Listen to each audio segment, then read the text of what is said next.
পৃথিবীর মানচিত্রের উত্তর গোলার্ধের এক বিশাল সাদা ভূখণ্ড গ্রিনল্যান্ড। নাম সবুজ ভূমি হলেও যার পরতে পরতে জমে আছে হাজার বছরের বরফ। উত্তর আটলান্টিক ও উত্তর মহাসাগরের মাঝে অবস্থিত এই দ্বীপের প্রায় ৮০% ঢাকা পড়ে আছে বিশাল বরফের চাদরে।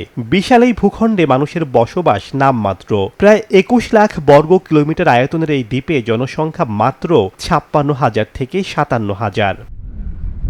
রাজনৈতিকভাবে গ্রিনল্যান্ড উত্তর আমেরিকার ভৌগোলিক অংশ হলেও এটি ইউরোপের দেশ ডেনমার্কের একটি স্বায়ত্তশাসিত অঞ্চল। অভ্যন্তরীণ প্রশাসনিক বিষয়ে গ্রিনল্যান্ডের নিজস্ব সরকার থাকলেও প্রতিরক্ষা, মুদ্রা এবং পররাষ্ট্রনীতি নিয়ন্ত্রণ করে ডেনমার্ক সরকার।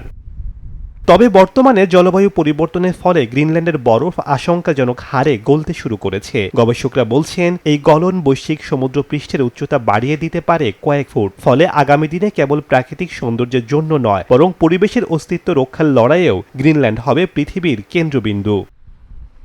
কৌশলগত অবস্থাদার খনিজ সম্পদের লোভে ৮০% বরফে ঢাকা গ্রিনল্যান্ড কিনতে চেয়েও ব্যর্থ হয়েছেন মার্কিন প্রেসিডেন্ট ডোনাল্ড ট্রাম্প। একটি স্বাধীন দেশের অঞ্চলকে নিজের ভূখণ্ড বানানোর আকাঙ্ক্ষাকে বিশ্লেষকরা আধুনিক যুগের দখলের হুমকি হিসেবেই দেখছেন। তাদের মতে ট্রাম্পের এমন আগ্রাসী মনোভাব প্রমাণ করে পরাশক্তিগুলোর কাছে ছোট দেশের ভূখণ্ড কেবল মানচিত্রের দাগ নয়। সুতরাং তাদের মূল লক্ষ্য আসলে সম্পদ লুট আর আধিপত্য বিস্তার।